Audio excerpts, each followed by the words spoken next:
We'll go ahead and get started. So hello everyone, and welcome to the American Family Insurance DreamBank, where we believe in the transformative power of dreams. I'm Jenna, and on behalf of DreamBank, we're thrilled to have you with us for today's event. For those who have attended our virtual or in-person events in the past, welcome back. For anyone that is joining us for the first time, I'd like to take a moment to introduce you to DreamBank. Here at American Family Insurance, life's better when you're under our roof because when you feel totally supported and protected, any dream is possible. That's why we created DreamBank, an inspirational community destination and virtual experience designed to help people pursue, achieve, and protect their dreams. And now, I'm thrilled to introduce you to our speaker, Jennifer Du Bois. Jennifer helps people create homes they love and that work for their real lives. A registered nurse turned professional organizer, interior stylist, and life coach, she brings a unique understanding of how our homes affect our daily well-being. Please join me in welcoming Jennifer. Thank you so much for being here, Jennifer. The stage is yours. Well, Jenna, I'm sorry. Yeah, thank you so much for such a nice introduction. And hey, everyone, I'm really happy to be here to really talk about something that's near and dear to my heart, something that I'm really passionate about, and that is the space we call home. And now I look at home as not just a place to put our stuff, but it's actually a really important source of support in our lives. And I know for me, and I'm pretty certain for many of you that our version or vision of what we call home and our relationship with home kind of shifted over the past few years. So one second here. So here is, as we think about home, here's what I want you to think about. Home isn't just a space where we eat and sleep and live. It's actually the space where our energy, clarity, and habits are shaped. And it's important to know that it can either support the things that you're working towards, your goals or your dreams, or it can actually quietly sabotage it.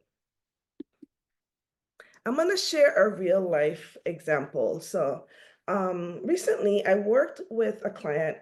We're going to just call her Maya.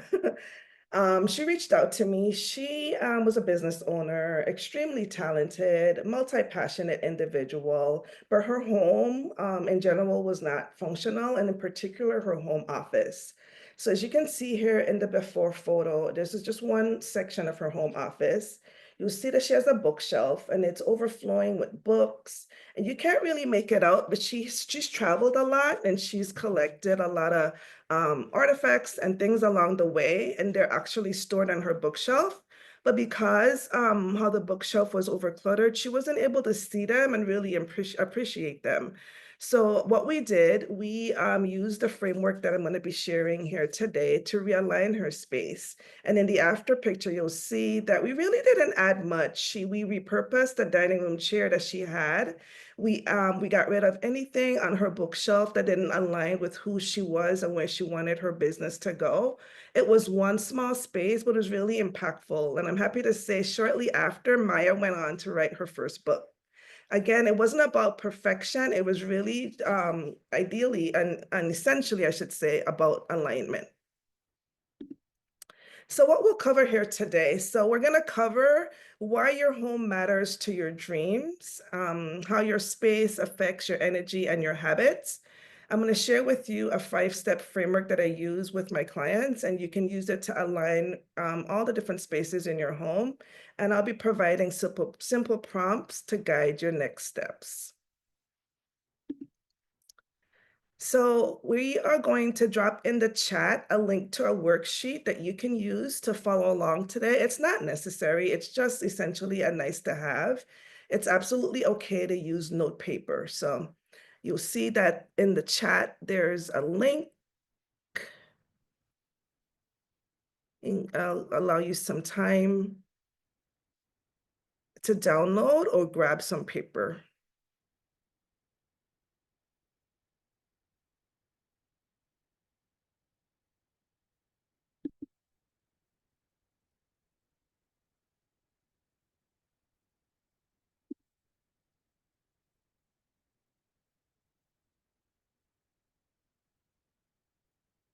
All right, so I want to start with a question. What dreams are you working toward right now? What goals do you have right now? I want you to take a moment to think.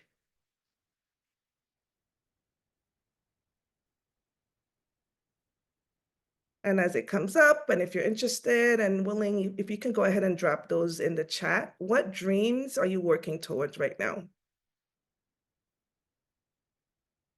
Throughout our talk today, we're going to use this as our North Star. We're going to refer to it and build from it throughout the session. Anybody willing to share? What dreams are you working on right now?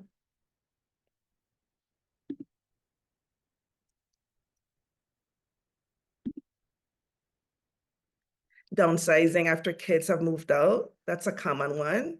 Traveling the world. I love that. Anybody else willing to share? Starting a business, preparing to downsize,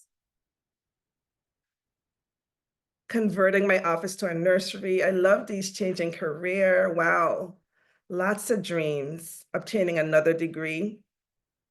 Lots of dreams. Decluttering. Lots of dreams. And one thing I want you to know, whatever it is you're working towards, whatever it is you're dreaming about, your home can actually support that dream, or it can actually pull you away from it. So what I'm sharing here today is hopefully a tool that you can use to make sure that it's actually working for you and not against you. So why does this matter? Why does this matter? So there's lots of evidence out there. I went ahead and I pulled two that I thought was pretty significant. In the Journal of Environmental Psychology, there was a research study done, and it showed that cluttered homes actually, people that lived in cluttered homes actually had a higher daily cortisol level. Now, cortisol is a hormone that is absolutely necessary, but in high doses and in high levels, I should say, and over time, it can actually be detrimental to your health. And another study that was done by Princeton University shows that clutter competes for your attention. I want you to imagine everything that you own, imagine it's like it has a voice and it's literally talking to you. It's saying, fix me, use me, take care of me. Everything that you own is literally talking to you and it's competing for your attention. So when you sit down and you're trying to focus on your dream, you have to kind of filter through all those messages to kind of focus your attention on your dream. So clutter is essentially taking away some of your attention and focus, and that attention and focus is absolutely necessary for you to focus on your dreams. It's important to know that your environment shapes your stress, it affects your focus, and it absolutely affects your energy. So let's take a moment to chat and reflect, right? So remember that dream you just shared with me? Some people are downsizing, others are wanting to travel, others are wanting to start a new career, a new business. I want you to take a moment and think about your home and think about spaces in your home that are actually in the way of that dream, right? I saw that there was someone who said that they wanted to repurpose a space for a nursery, right? So what's in the way of you having that nursery? What's in the way of you starting that business? What's in the way of you eating better? What's in the way of you socializing more, resting more, feeling more confident as you get ready for the day? What space in your home feels out of alignment with your dreams?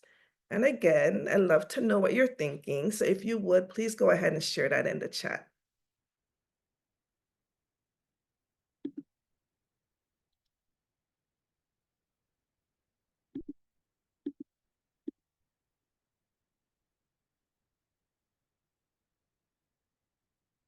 Anybody willing to share? What space in your home, do you think is getting in the way of your dream? Bedroom and kitchen, for sure, especially the kitchen. The whole closet of old dresses my daughter wore for weddings, a back room. Someone just has clutter that's remaining because it doesn't have a home.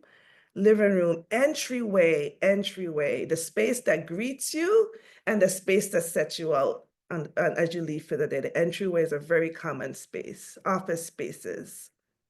Yeah. And as you think about that space, think about what's not working about it. Let's just take the entryway, for example, right? So you come in from a day, out, and you come in usually with lots of things, right? You come in with the intention to just get home, start making dinner, head into the shower. So you end up putting all those things in the entryway. Over time, the entryway feels cluttered, right? And for example, if one of your goals is to start socializing more, you're embarrassed to bring people over because the first thing that visitors to your home are going to see is a cluttered entryway space. So yeah, think about your space and think about what specifically is not working about it. And again, if you want to share in the chat, I would love to hear what you're thinking.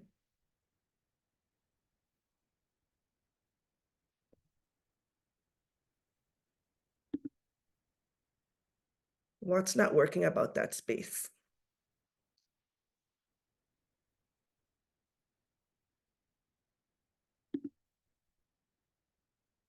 It's been a catch. It's become a catch-all. Someone is saying that they don't know where to start. The space has too many purposes. Yep. All common reasons. All common reasons for sure. All right. So let's talk about your role, the role of your spaces in your home and your dreams. So your dream, what does your dream need? The dream to start a new business, the dream to travel more, the dream to save more money, the dream to go back to school. Every dream needs time, right? Focus. Every dream needs energy. It needs you to feel well about yourself. Every dream needs rhythms. When I say rhythms, I mean the sequence of events that happen surrounding the dream. And as you, the executor of your dream, you need a place to rest, you need a place to create, and you need a place to plan.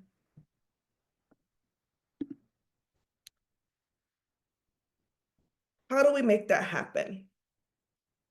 How do we make that happen? We make that happen to what I am calling the intentional home dream approach. It's my 5-step framework that I use to align spaces to support my clients to do exactly all the things that you shared. Like I mentioned, the one example of Maya, she went on to write a book. I'm working with clients right now that are downsizing. We have clients right now that have financial goals and they're finding that they're spending a lot of money buying duplicates of things that they already own, but they can't find. I have clients that are working to be more confident. So they're looking to revamp their closet, their wardrobe. They want to wear clothing that makes them feel like their best self. So they're looking to get rid of things that doesn't support that. Okay. So the dream approach, it's an acronym, and each letter represents a step in the process. D is your desire. R is reasons, and I like to talk about roadblocks in this area as well. There's edit, there's add, there's maintain, and we're gonna walk through it. So we absolutely need to start with desire. We cannot skip this step. Desire. What is it do you want the space to do for you? Okay, we're gonna go back to your dream. We're gonna think about the space that's necessary for supporting that dream. And with that space, what do you want that space to do for you?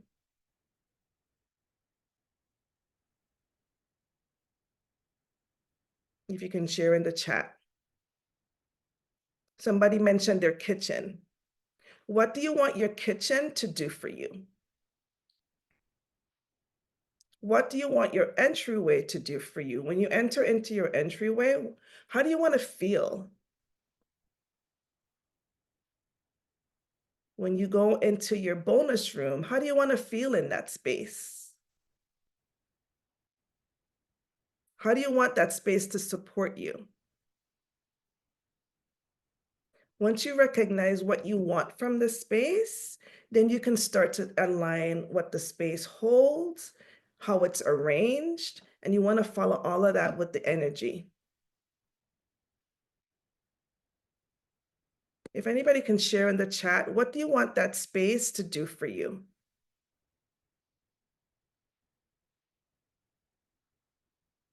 I know I work with a client, she started this new supplement routine, and she had about, like, say 30 bottles of different supplements that she needed to take. And she was really discouraged every time she went to her kitchen and saw that the supplements were spread over the counter.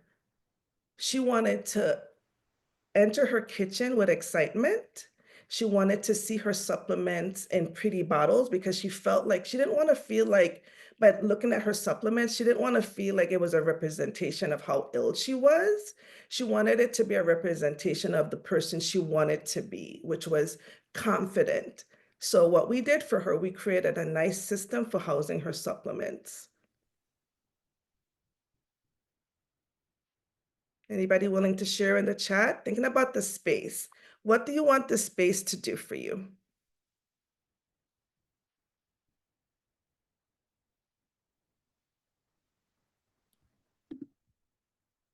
Well, let's go back.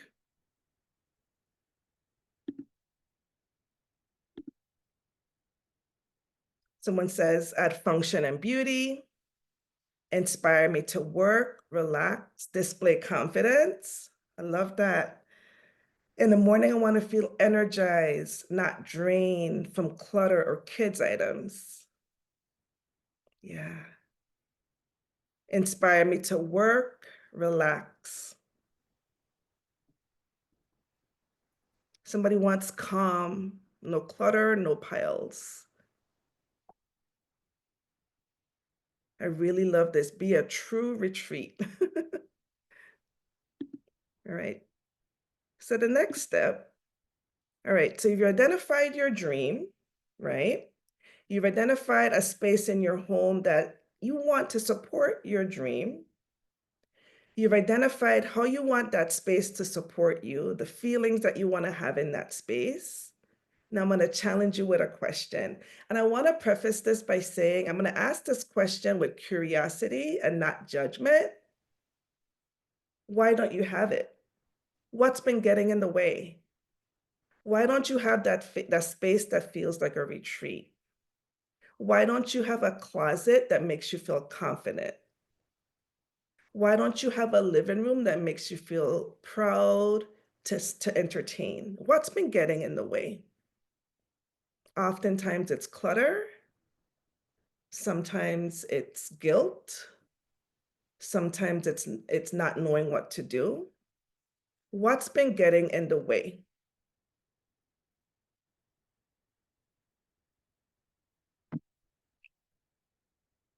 What's been getting in the way? And of course, I want to hear what you're thinking. So please feel free to share in the chat.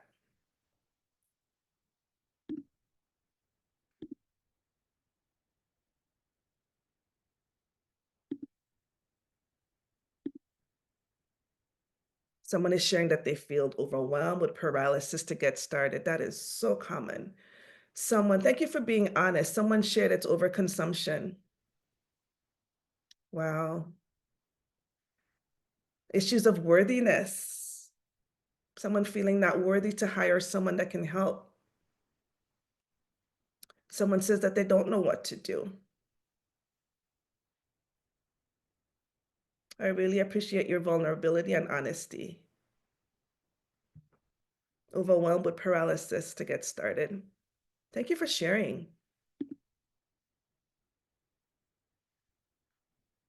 Knowing what's been getting in the way gives you direction as to what to address, right? Someone mentioned overconsumption. I recently worked with a client who, through the benefit of TikTok and social media, was dealing with overconsumption. So we devised a plan for her to create what's called a shopping decision tree, where whenever she noticed she had the urge to shop, she would pull out her decision tree. We created a card, and she would ask herself the questions. And it would help her determine whether she wanted to actually buy the item or own the item. And I'm going to talk about that a little bit. So there is an item. Sometimes we like the hunt, the act of buying the item feels really good, but there's a second part to that, and that comes owning the item, right? And when owning the item, we're thinking about the amount of maintenance that item requires. Where is that item going to live in your home? The financial impact that owning that item is going to cause. So with her, we had questions that would help her determine if the urge she was feeling was an urge to purchase, buy, or acquire, or an urge to actually invite that item into her home, into her life, and actually use the item, right? So as you think about the reason your space isn't set up to support your dream, ask yourself, what's getting in the way?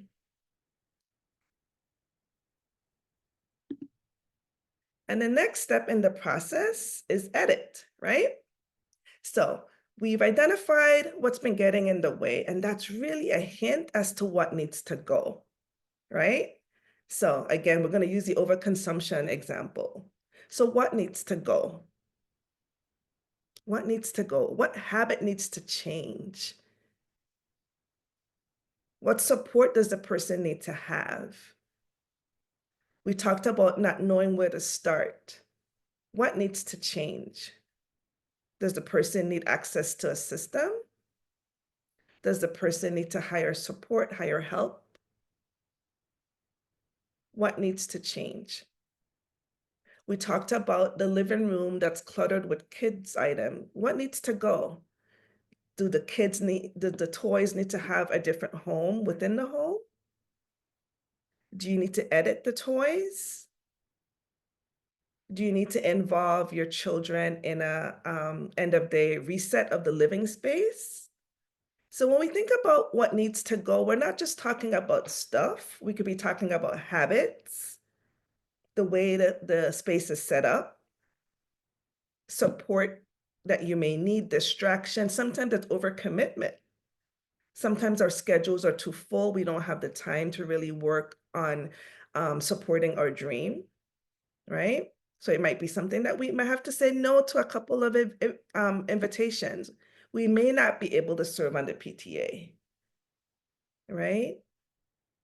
So what needs to go? What needs to go? What needs to shift? And what should we simplify? What you're seeing here are before and after images of a client that I worked with. She reached out to me because she had a desire to have a closet that made her feel confident to get ready in the morning. As you can see in the before picture, we have clothing thrown up on the top shelf. We have items on the floor, just a lot of clutter.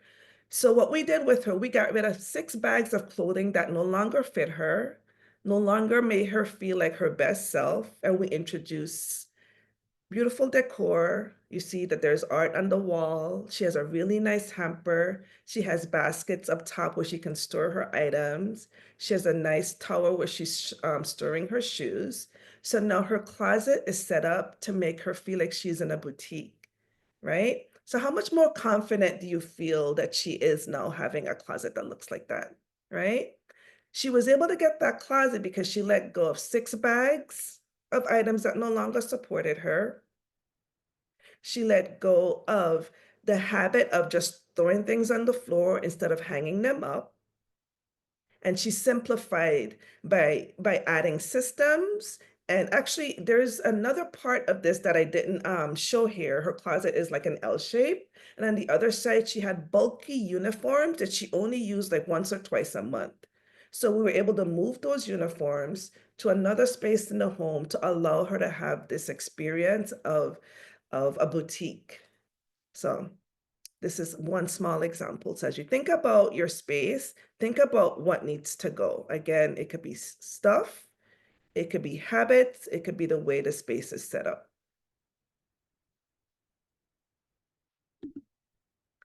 Now we're gonna do, this is the fun part, right? What are we adding? What are we adding? We're thinking about things that's gonna support the version of you that you're becoming. We're gonna add things that support your dreams. Now think about your dreams, right? What do you need to add to your space to support your dreams? Those of you that are going back to school, starting a business, maybe you need to add a workstation, right? With a chair, a desk, a light. Those of you who want better health, maybe you need to add a ritual of exercising. What do you need to add to your space? I'd love to hear what you're thinking. If you would, please share in the chat.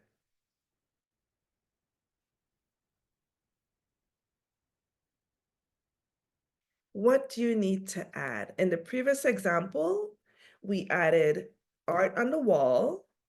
We added a beautiful hamper. We added the shoe tower. We added those baskets on the top shelf to corral her different items.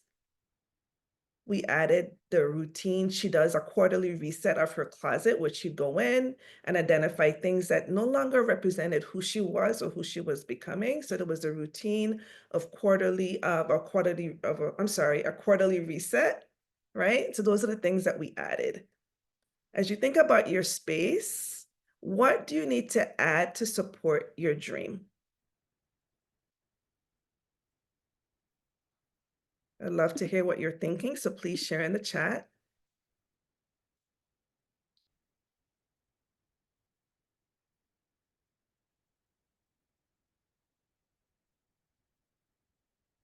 What do you need to add? Wall decor, essential oil diffusers, plants, color, soft lighting, photos, empty space, light, plants, shelves, color, soft music. Wow, I love this. Systems, built-in storage. Yeah. What do you need to add? So after you've added the things that you needed to add, now we have to talk about how do you maintain it all? Oftentimes, we stop at just adding the things and we move forward. But how do you maintain it? You're going to need simple resets. You're going to need rhythms. You're going to need rhythms that anchor you. And I'm going to share how I reset my home office behind me. So my home office shares the space with my living room. And I am the type of person, when I'm off work, I don't want to be reminded of anything that I have to do related to work, right?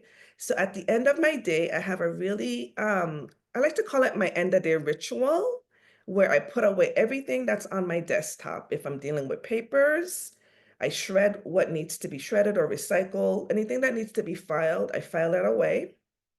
I put my pens and pencils in my desk drawer. I use a productivity timer. I put it away in that top cabinet when I'm finished. And in this cabinet here on the left, I have a charging station, and that's where I put my laptop. I wipe my desktop down, and that's not only cleans the space, but it signals to my mind and my body that work is finished. It's really like a ritual that I do for myself. And on the other side of it, when I start my day the next morning, I'm welcome to a clean slate, a space that feels refreshing. So that's one of the things that I do. So imagine that you've already edited your space, you've added all the elements that we talked about.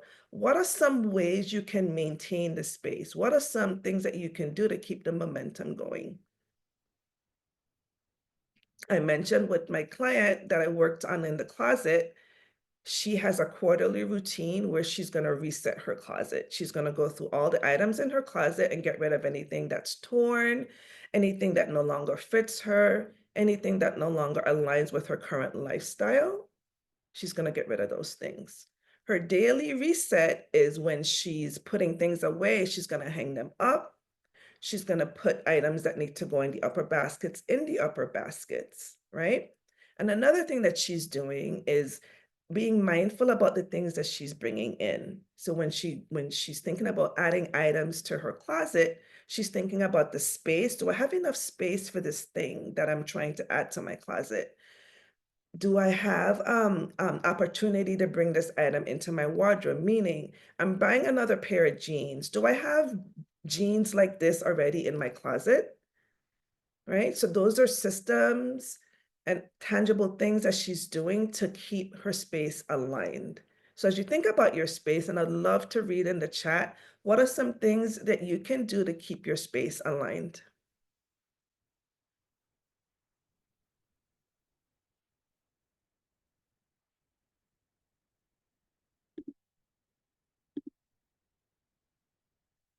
Overall weekly reset, nightstand, daily reset. I love that.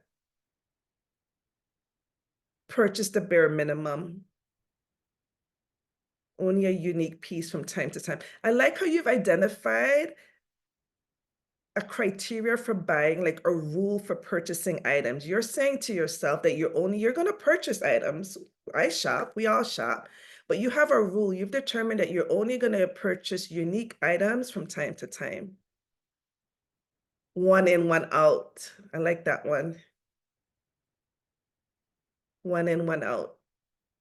Nice. So I'm just going to do a recap. So that was dream, right? You're going to start with, what do you want? You're going to ask, what's in the way? You're going to edit by asking what needs to go.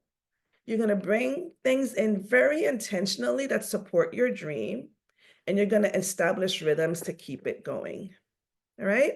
So of all of these steps, which one gave you the biggest insight today?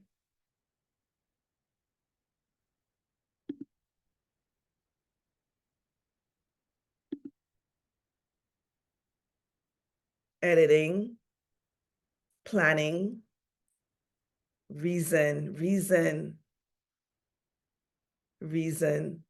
Yeah.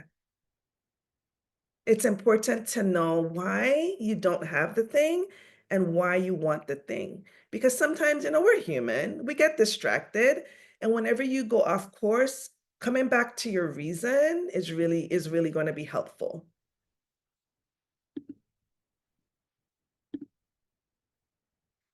I just want to let you know you don't need a grand overhaul. You can start with just one space, just one intention, and just one shift. What you're seeing here is a coffee station that I did for a client, a busy mom of grade school children, and she just wanted a little micro moment in her kitchen where she can just escape, right? So all we did was a tray. We put a nice plant. We have nice bottles for her coffee syrup, and those canisters hold her coffee. One small space, one intention, and it was one shift. So thank you so much for dreaming with me today. I really, really want to stay connected. But you know what? Before I close out, I want to open it up. Do you have any questions for me?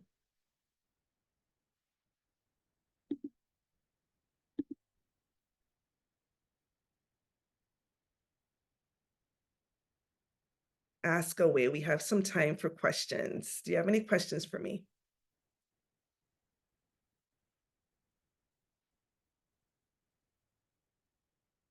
What's the best way to start? Okay. The best way to start is with desire. And I often tell clients, leave the house, go to the park, go to a neutral space, have some paper, and write down with your dream in mind. Write down, what do you want? Get clear about what you want. Don't hold back. Get very clear about what you want, and that's the place to start. Because once you identify what you want, remember the next step is to then ask, why do you want it? Right? And then from there, you're going to ask, why don't you have it? And if you follow the steps in the order, you'll get to a space that supports your dreams and end with a way to maintain it.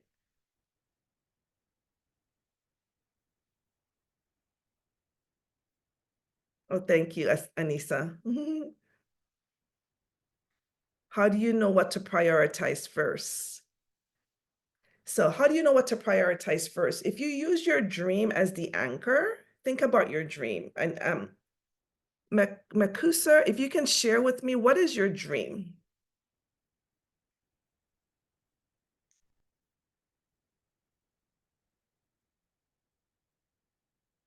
As you're sharing your dream, I'm going to go on to the next question. Oh, here it is. I want to declutter my back room. Great. What is your desire? What do you want the room to look like and feel like? And why are you doing it?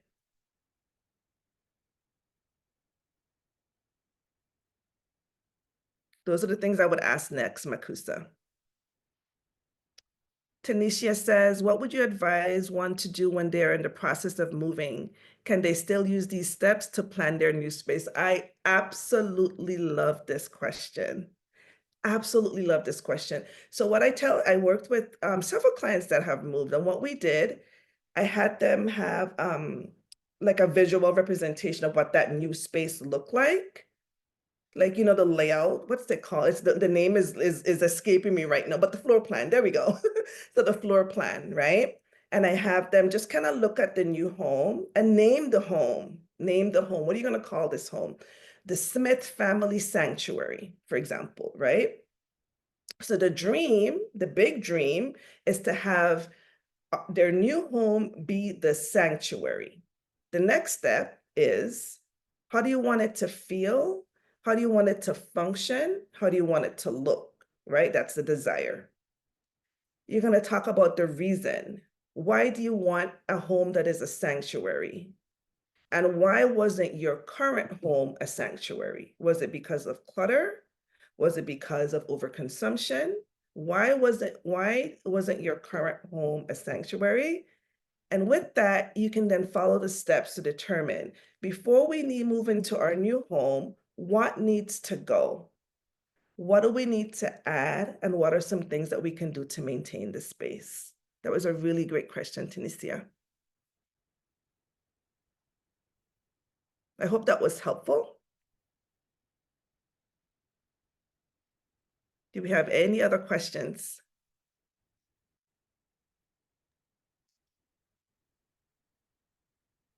Right, Jennifer, I don't see any other questions, so I guess we'll go ahead and wrap up.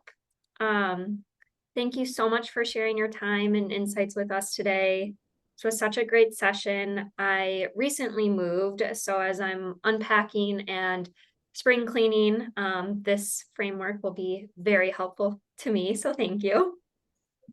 To all who joined us for this session, thank you for being here. You can learn more about DreamBank's free upcoming programming at amfam.com/DreamBank and by connecting with us on our social channels. And if you're interested in revisiting this event or exploring past ones, our YouTube channel is the place to be. On behalf of the American Family Insurance DreamBank, we look forward to hosting you again soon. Until then, keep dreaming fearlessly. Thank you, everyone. Thank you, Jenna.